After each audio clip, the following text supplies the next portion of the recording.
Alright, so I locked myself in a studio until I made my first 100k producing trap, and now I'm a top 2% producer with over 127 million streams. And in this video, I'm gonna walk you through what I did so that you can just copy me. Now, when I was starting out, I had a few problems which I see a lot of other producers have. The first problem I had was that I had only access to artists who didn't stream, so I wasn't making big songs with these artists, and they also were super broke, so they couldn't really pay me. And if we take a look at some of the earlier songs that I made, it becomes very apparent that these weren't any these weren't making any big numbers. And I'm not saying that you should only chase big numbers, but the problem is that these artists couldn't pay me straight out of pocket because, and even if they did, it would be like $50 or maximum 100. And for me to be able to get like enough of those sales to make a sustainable living out of this, it was really hard. Then what naturally ended up happening was that I started taking a lot of splits and stuff like that, but the records didn't stream, so the splits didn't matter because I wasn't actually making any money off of the splits anyways. Now, in order for me to be able to fix that and get to bigger and better artists, I needed connections. And that was the second problem I had, which was that I knew no one and no one knew me. So basically, I had zero connections. And that held me back a lot because I wasn't able to get to the people that actually could stream or have enough money to actually pay me for the work I was doing. Then the last and final step was that, or the last and final problem I had was that I did not know the right steps to take in order to level up. So I was super confused about how to actually do this because I was watching a lot of YouTube, and back then when I was going about doing this, there wasn't as much content about it as it is now, but there was still a bunch of content all telling me different things. So one guy will say, oh, you need to start a type channel, that's where it's at. One other guy will say, I don't know, sync licensing, that's where it's at. And it's just this like huge confusion because I got so much conflicting information and I didn't know what the like correct way or right way, at least for me, was at the time. And what ended up happening because of that was that I started chasing multiple rabbits. I ended up like this guy here, frustrated and stressed because when you're chasing multiple rabbits, like you've probably heard the saying, the man who chases multiple rabbits catches none, right? And it was the exact same thing for me because I was trying to do all of these different business models like sync licensing and, or not sync licensing, but I tried building a personal brand and tried to, at the same time, work with artists, get placements, and also upload type beats to BeatStars and YouTube and just trying to make everything work at once. The problem with that is that I was chasing so many different rabbits that I actually caught none of them, and I got good and I developed skill in none of the areas and the different business models that I was chasing. And that also held me back a lot because I never, as I mentioned, got good enough to where I could actually see results with what I was doing. Now, before we get into the steps and how I actually solved this, if you want a copy of this Google Doc and to learn more about producing full time, then I'm sharing it for free inside of my free community. So we can just check out the community real quick. As you can see, people are in here, they're getting wins, they're selling beats. I'm doing a free feedback call every week, and it's just a good vibe overall, and people are helping each other out, sharing resources, networking, and yeah, I've seen a lot of people being able to make a lot of progress here in the free community. So you're very welcome to join that if you're serious about producing music full time. Now, to the steps and the lock and in part. So I took basically, I would say I took 4 steps in order to fix these things. And the first step I took was that I fixed my brand through very simple content. I barely even want to call it content because honestly, like it's not really content. It's just like pictures on Instagram. But the purpose of the pictures isn't to drive quote unquote traffic and get people to find you. The purpose of the content or pictures is just for you to look presentable and look good. So I started treating my Instagram as my portfolio. So I'm going to show you both my old Instagram and my new Instagram so that you can get a clear understanding. But basically, here's my old Instagram. So what I found is that there's like 3 types of content that is effective for a producer to post. So basically we have process, and process is you in the studio, take pictures of you working in the studio. Maybe you're with an artist and you take like candid pictures and stuff like that. Like that's process. That's showing the process that of you making stuff and making beats. And it doesn't have to be like super advanced. You don't have to make a super high quality cut up reel with a bunch of edits and effects. Like you don't have to do that. It can literally just be a picture of you in the studio. And then we got proof, and proof is releases and stuff like that. So releases, chart placements, whatever you got, that is going to be proof. And then we have lifestyle. So that's just you living your normal life and like doing stuff. And you can kind of put that in there with the producer content, because showing off a little bit of personality makes people feel like you're a human being that they can connect to. And that's a common pattern I've seen among like all high performing producers. You can even go and check them out on Instagram yourself. Like look up producers that you know are good and that you that produce songs that you like, and you're going to see that a lot of their pages are going to be following this pattern. But that's basically what I did. And we can even check out another one, which is my new Instagram. So here's my new Instagram, same pattern here. Process, same thing here. It's a little bit of process mixed with just some random stuff, mixed with the black screen recordings of my beats. Again, process here as well, like in the studio doing stuff. And then, of course, proof. Because the proof weighs heavy. Because that shows people that this guy knows what he's doing. And artists are far more inclined to work with you when you have proof in the form of, achievements and releases. Like it really does help. However, when you're just starting out, you don't have proof, but then you just want to focus on the other two, which is process and personality. And your beats will also become a form of proof. So if you upload your beats, that's also proof, because it shows that you can actually make good shit. So that's like the first form of proof. And then once you set that up, you upload some beats, you get some pictures of you in the studio that are looking nice, high quality, aesthetic, whatever. Then from there, that will allow you to start networking with people, and they will actually respond to you, and that will allow you to get the other forms of proof, which weighs heavier, which is, achievements and releases and stuff like that. But that's the first thing I did. So I fixed up my Instagram, I made it look nice, I made it look presentable, and that's about it. So I just treated my Instagram as a portfolio, not like a content page. That's the first thing I did. Then, second thing I did was that I started to network vertically. And what networking vertically means is that you network with people one step ahead of you. Ideally, you're networking with people connected to bigger artists. Granted, in the beginning, that can be hard.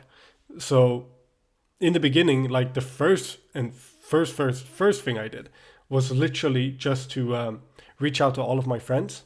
And there was really no like logic behind it. If I knew that I had somebody that were making music, they weren't like the best artists in the world, they just had worked with someone, I would start there just to kind of get the reps in and start learning like how to work with people and how to make full-on songs and stuff like that.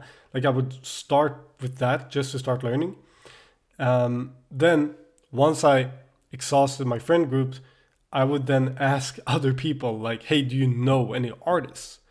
And funny thing is that by doing that, I actually made a record that got over 6 million streams. I think it's at 6 million now.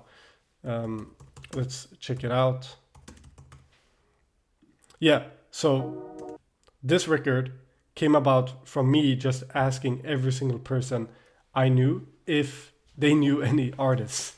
And I were able to get that one artist. We made some songs, and that became my first like piece of good proof, which was a song that people locally heard and knew about, which made it so much easier for me to get more artists later down the line.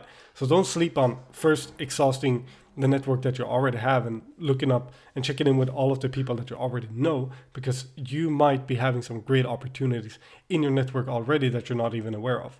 And like, for example, this artist at the time, he wasn't even releasing music. So there was no way for me to know that was going to work out the way it did, but it actually did. So that's just a lesson there. Like, use what you already have, like use the network you have first. You can do that first to get some initial proof, some initial releases, which will then make the networking where you reach out to people that you don't know way easier. So once I did that and I found the people that I already knew, that's when I started reaching out to artists I didn't know.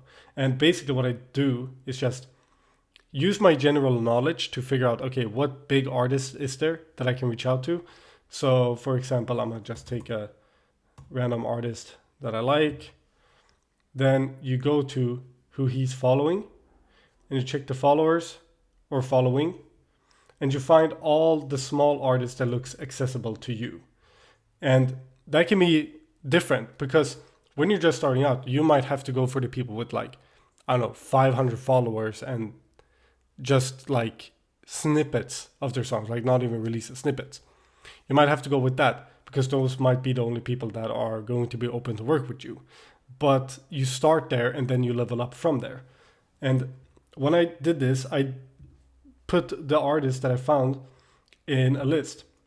So a list like this. And to be completely honest, I did not have like a fancy Google sheet like this. I just used the Notes app on my phone.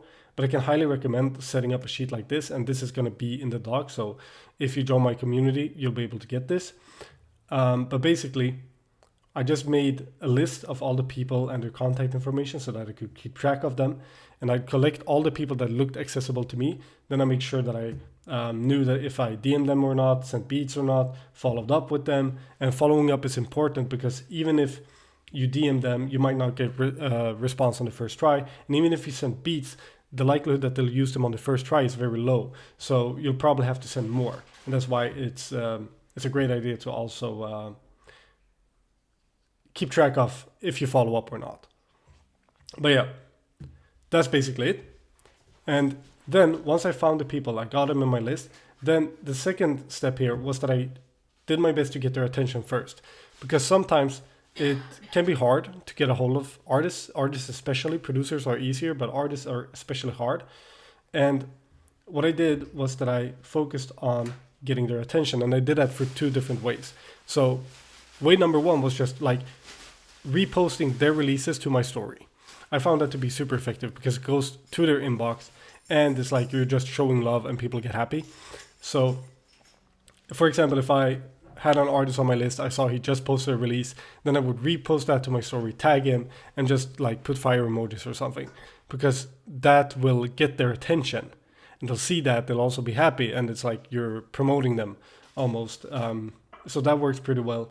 Then another way, of course, is to just lay down comments. So for example, here's a comment, somebody commented on my post, we connected after that, he just said Hitmaker. You could just do the emojis as well. However, the more like unique you can make it without being weird and like try hard, the more unique and stand out you can make the comment, the better, because the more it's, gonna stand out and actually get the attention. But sometimes this is enough. If you can't think of anything genuine to comment, this is enough because that will be enough for them to like see you pop up in their feed, or not feed, but in their notifications, and then you reach out. And when you're doing this, it's like you might also have to do this multiple times. You might have to comment on multiple posts. You might have to repost the story multiple times. And that's a form of follow-up until you're able to get their attention and you're able to get responses and then ultimately send out beats. But however, once I got their attention and I did all of that, then I would send them a DM. And when I DM, I keep it very, very simple. So I don't just go straight for, hey, let me send you shit. Not all the time. Sometimes that can be beneficial. If you know exactly what they want, then I like to send a message like, hey, just listen to your songs. So I put this pack together for you. Let me know what you think. Or you can be even more specific. So it's like, hey, I just listened to song name, and song name. And because of that, I felt like these beats would fit you really well. So I put this pack together for you. Here's the link to the pack. Let me know what you think. The other version is simply to just open with a personalized compliment. I noticed that this works really well because the first thing I want to do is simply to just get a response. Because if I get the response, then I can figure out what type of beats they want and then give them that. I think that's probably even stronger, but it depends on how you want to do it. Both work. But basically, when I do the personalized compliment way, I just like send a personalized compliment. Like that's it. Just show love. So for example, here, bro started 2026 with a banger. Then I mention the specific song name, nice work, and then I get the response. And from there, I can then transition the conversation to giving them beats. So here's another example. This isn't actually from the same, but here's another example. So it's like, I did the same thing. I did a personalized compliment. Then I just said, hell yeah, bro, looking forward to it. Been making a lot of that beats like that lately myself. Would love to make some for you. Is that the vibe you're on right now or something else? So the reason I asked that question at the end, like, is that the vibe you're on right now or something else, is because I want to make sure I know what kind of beats they want so that I can give them that. And that's actually the third step, which is once you know what kind of beats they want, then you want to make custom beats. And the reason that we want to make custom beats is because we want to make sure that what we make is what they actually want. Because I found that it's not really about the beat quality or the beat being good or bad, because artists don't hear beats in the way that we producers hear it. What all they know is like, do I vibe with it? Does it give me ideas? Does it make me want to rap on it? Like that's all they know. They don't know all this other shit like the sound selection and sound quality. Like they don't know that. All they know is, does this beat inspire me to rap? And what I found makes an artist inspired to rap on something is the beat being the vibe that they want. Like the execution is less important than the general idea of the beat, if that makes sense. So that's why making custom beats, in my opinion, is super important. And the first step to doing that is just like in general, understanding the market that you're in. And the way that I did that is by listening to the top 50 charts. So I just like 60 minutes a day spend time listening to the top 50 charts of whatever country I'm in, and whatever country, of course, that the artist that you're working with is in.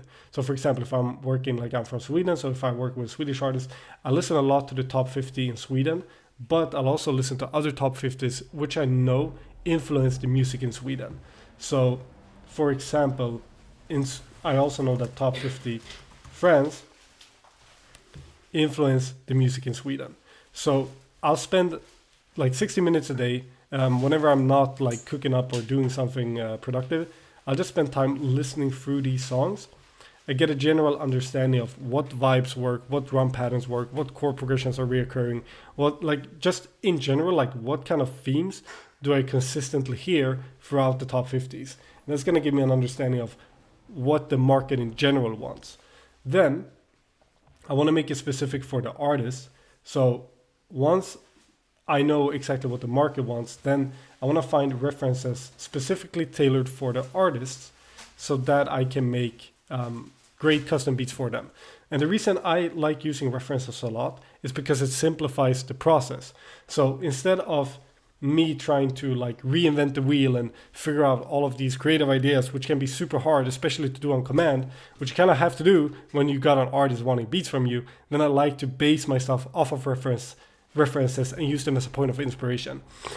Not only that, but if I pick big reference or big songs as references, what ends up happening is that I take a proven concept that's already working, I do it in my own way, and that makes it far more likely that it's going to work again, which is going to make for better beats. And the way I go about finding references is that the first thing I'll do is just listen to the artist's songs. So if the artists have songs out, I'll listen to what kind of music they're making. Then once I figured out what kind of music they're making, then I'll go and find big artists with a similar sound. So for example, let's say I found an artist, this guy's Italian. So let's say I find an Italian artist, he likes Italian drill. This guy makes Italian drill. Then I'll listen through his songs and find references from his shit that I think would fit the artist that I'm working with. And that allows me to get high performing references, which I then use to make the beats for the artist that I got. And sometimes the artist, if you have a good connection with the artist and you can actually talk to them, you can also get references straight from the artist, and then you just make stuff like that. But I find the references, then I make the beats. Once I made the beats, of course, I send them out. And here is where the follow-up comes in, because if you notice that they're not using them, or you perhaps don't even get a response, either they don't like them, which is fine, but then you want to follow up with more beats. And I really want to emphasize, like, follow up with beats.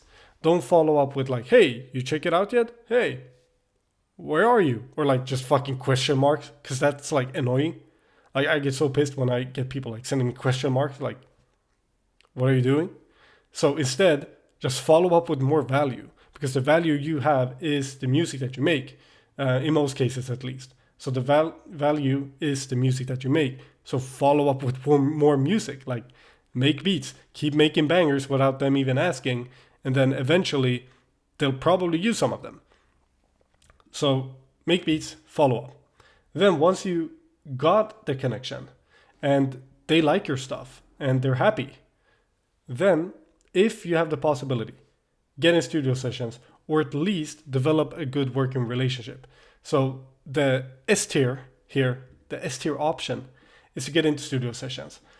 And then when you're in the studio sessions, make songs, like focus on making songs, like be in the session with them, help them come up with lyrics, help them come up with top lines, help them structure out the song, and help them make a full released or fully finished song by not only doing the things I just mentioned, but by also mixing the song, like in the session, literally mixing it, making some almost finished, mastering it, basically slapping a limiter on it, but mastering it and getting it as far close to done as possible in the session. Because what that is gonna do is that it's gonna make you super valuable, because then you're a one-stop shop. You make the beats for them, and you make good beats. You just deliver great beats to them. Then you get them in the session. You make everything. You help them put together a full-on song, and then once they leave the session, it's finished. Like, it can't be more valuable than that. Because whenever you make something less complex for somebody, it increases the value of whatever you're doing. For example, an artist, they get a beat, then they have to record on it themselves, then they have to get it to an engineer, then the engineer have to fix it up, they have to do revisions, blah blah blah blah blah. Then the engineer sends it back, then they need to get it to a mastering engineer. Like, that's a whole lot of complexity. Like, it's a long road to go from idea in their head to fully finished song. Whereas if you, as the producer, can step in and in 2 to 3 hours they have a full finished song ready to release, then that's infinitely more valuable, because it's simpler, it's easier. Then you make the songs, you release them, and then you charge, either through upfront payments. And this is what I personally always did. I never actually, or I sometimes, like in the beginning, I charged per beat. But what I started doing more was charging per song. And the lowest I ever charged per song is 500. That's the lowest. And then as your brand grows and you get a bigger and bigger name, you can charge more and more and more. So if I didn't take an upfront payment, I would take 20 to 30% on the master royalties. And then, of course, publishing split equally between everybody involved in the record. So I'm just going to show you this little pie chart, I think it's called. Yeah, pie chart.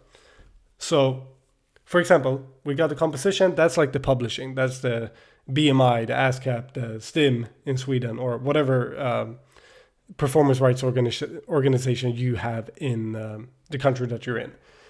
But basically, we have the composition. So here it gets split evenly between all the songwriters. You, as the producer, will count as a songwriter. So here usually it would just be me and the artist. So we just split 50-50 on this. If it's, however, a producer and then a feature, you'd split it between how many people there is. So if there's 3 of you, you split it 33, 33, 33. If there's 4 of you, you split it 25, 25, 25. Now, then we have the master. So that's the thing that, gets uploaded to Spotify and stuff like that, or that is actually handled through the distribution like a DistroKid. So here what I do, if I didn't have an upfront payment, I would charge 20 to 30% on the master recording, which is a lot. Like you won't get that with signed artists. With signed artists, it's more likely like 2 to 4%. But with independent, 20 to 30%. And this is basically what the split looked like. Probably a little bit more. But yeah, that's what I would do for that. And that's how I would then get paid for these songs. And here's where, leveraging the releases and connections to get more and quote unquote better is so important.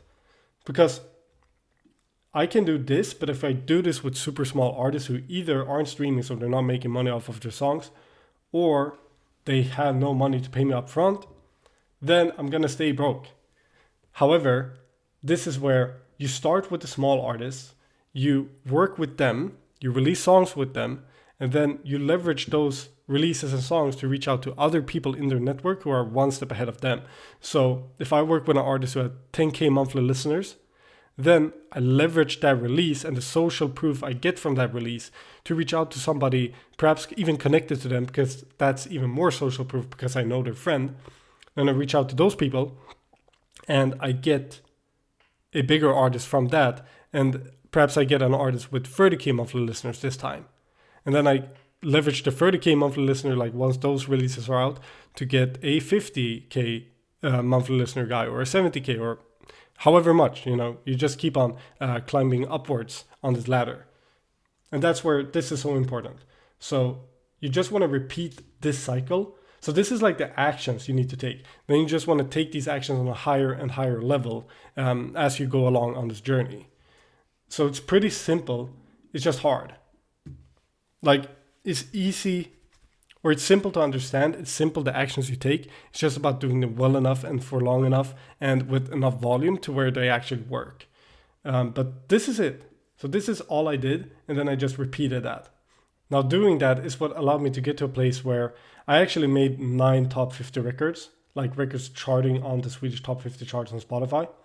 And it was just this process, because by getting to bigger and bigger artists over time, eventually you're going to be able to lock in with like really good up and coming artists, make their biggest songs, and that's going to strengthen your brand a whole lot. So the outcome of all of this is that the first step, which was fixing my brand through very simple content, is that fixing my IG page made more people respond to my networking attempts. So like me having a good looking page made it way easier to network. Now, is that everything? No. But it's a starting point that allowed me to start networking and start getting people in the door. And then the proof and the releases, is what carries the most weight. But it wouldn't be possible to get those if I hadn't cleaned up my act on social media and actually made a reasonable looking Instagram page. So that's the first thing.